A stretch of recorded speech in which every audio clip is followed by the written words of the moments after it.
Hi, welcome to சன்னோஸ் kitchen. இன்னைக்கு நம்ம கிச்சன்ல என்ன பார்க்க போறோம்னா, இன்னைக்கு கச்சாயம் ஒரு ஸ்வீட் ரெசிபி தான் பார்க்க போறோம். இது எங்க ஊர்ல வந்து கச்சாயம்னு சொல்லுவாங்க.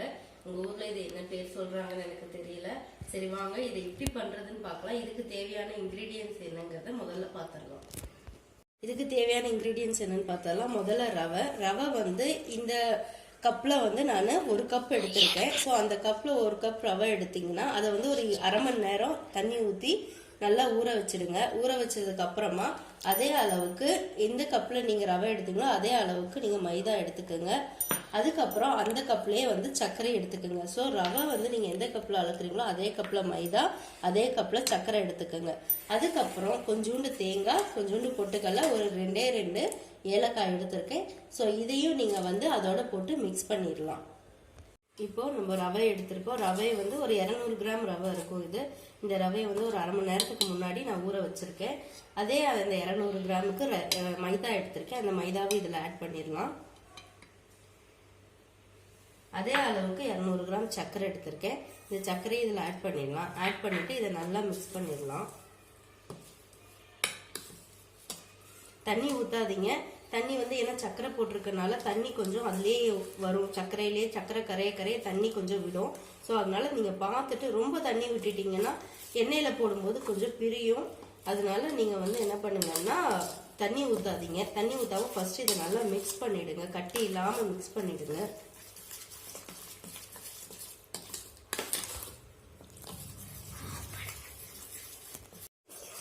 இப்போ இது நல்லா கலந்துடுங்க. கட்டி இல்லாமல் நல்லா கலந்துட்டு இதில் பார்த்தீங்கன்னா தேங்காய் போட்டுக்கிறோம். பொட்டுக்கல்லையும் போட்டுக்கிறோம். பொட்டுக்கல்லையும் தேங்காயையும் போட்டு நல்லா மிக்ஸ் பண்ணிடுங்க.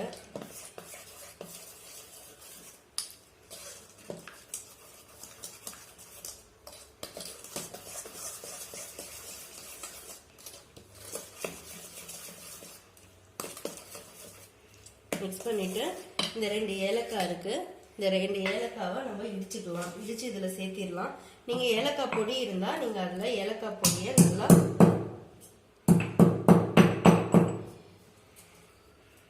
நான் இதில் இடிச்சு சேர்க்கிறேன். அப்பதான் அதோட நல்ல வாசனை இருக்கும், நம்மளுக்கு ஃப்ரெஷ்னஸாகவும் இருக்கும்.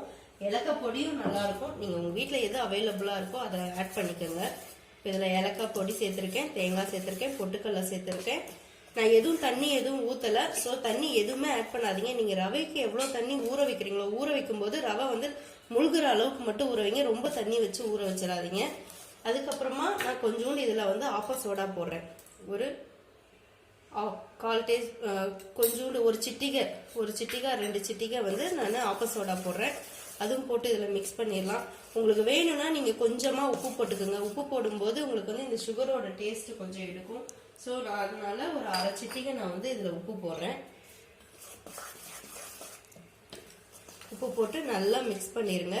அவ்வளோதான், இது ரெடி ஆயிடுச்சு. இப்போ இதை வந்து நம்ம தவால வச்சு நம்ம கச்சாயத்தை சுட்டு எடுக்க போகிறோம். அவ்வளோதான். அதை எப்படி பண்ணுறதுன்னு நான் உங்களுக்கு சொல்கிறேன். அடுப்பை ஆன் பண்ணியாச்சு. ஆன் பண்ணி நான் எண்ணெய் ஊற்றிருக்கேன். எண்ணெய் ஊற்றி தவால எண்ணெய் ஊற்றி வச்சிருக்கேன். இப்போ எண்ணெய் காஞ்சிருச்சான்னு பார்க்கலாம். எண்ணெய் காஞ்சிருச்சு.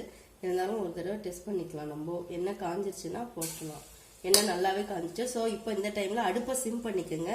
சிம் பண்ணிட்டு இதுல நீங்க இந்த இது ரவை, மைதா, அப்புறம் வந்து சர்க்கரை, அதுக்கப்புறம் வந்து தேங்காய், பொட்டுக்கடலை, ஏலக்காய் இதை போட்டிருக்கோம்.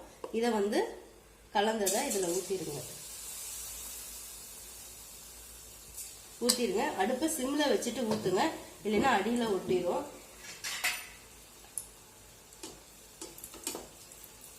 இப்போ அது நல்லா வேகணும். சிம்மிலே இருக்கட்டும். அடுப்பு ரொம்ப ஹைல வச்சிடாதீங்க, கருகிடும்.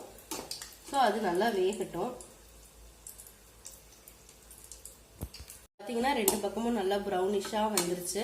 இப்போ இதை எடுத்துடலாம். இதை எடுத்துட்டு அடுத்தது இன்னொரு கச்சாயத்தை ஊற்றிடலாம். எப்பவுமே வந்து வேக வைக்கும் போது அடுப்பை சிம்ல வச்சிருங்க, இல்லைன்னா கருகிடும்.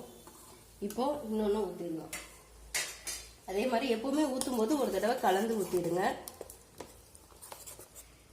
மறுபடியும் ஒரு கரண்டி ஊத்துங்க. ஒவ்வொன்றா போட்டு எடுங்க.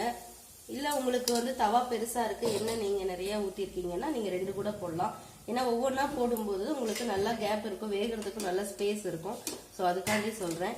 அடுப்பை சிம்மில் வச்சுட்டு ஊற்றுங்க.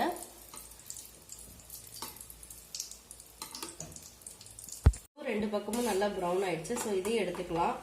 எடுத்துட்டு இது மாதிரி ஒவ்வொன்றா ஊற்றி எடுங்க. ஊற்றி எடுக்கும்போது உங்களுக்கு வந்து ஈஸியாக வேகிறதுக்கு நல்லா இருக்கும். அதே மாதிரி இன்னொன்னையும் ஊற்றிக்கலாம். இதே மாதிரி எல்லாத்தையும் ஊற்றி நம்ம எடுத்துடலாம். இதே மாதிரி ஒவ்வொன்றா ஊற்றிக்கணும். அடுப்பை வந்து சிம்மில் வச்சிருங்க, இல்லைன்னா டக்குன்னு கருகிரும், அப்புறம் உள்ளே வேகாது.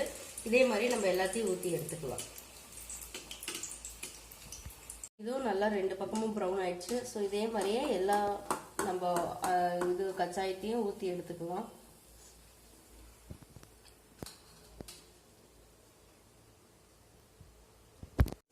இப்போ கச்சாயம் ரெடி ஆயிடுச்சு. இதை வீட்டில் நீங்கள் ட்ரை பண்ணி பாருங்கள். ரொம்ப ஈஸியான ரெசிபி. ஸோ இதை வீட்டில் ட்ரை பண்ணி பார்த்துட்டு எப்படி வருதுன்னு எனக்கு கமெண்ட் பாக்ஸில் கமெண்ட் பண்ணுங்கள். இந்த வீடியோ உங்களுக்கு பிடிச்சிருந்துச்சுன்னா லைக் பண்ணுங்கள், ஷேர் பண்ணுங்கள், சப்ஸ்கிரைப் பண்ணுங்கள். பக்கத்தில் இருக்க பெல் ஐக்கானையும் கிளிக் பண்ணி விட்டுருங்க. Thank you so much.